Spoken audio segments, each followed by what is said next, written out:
Hello everyone, this is 𝗬𝗲𝗀𝗃 from Mirae Asset Sharekhan.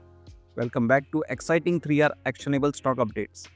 3R basically means right sector, right quality and right valuation.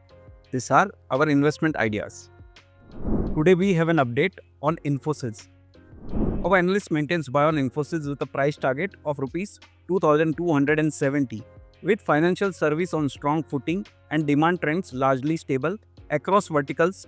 We believe the company is well positioned to capture cost optimization and transformation opportunities given its strong domain expertise and market-leading capabilities in cloud and generative AI.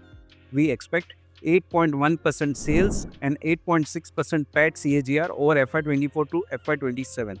At the current market price, the stock trades at 30.3 times its FY25, 26.5 times its FY26, and 23.7 times its FY27 estimated EPS.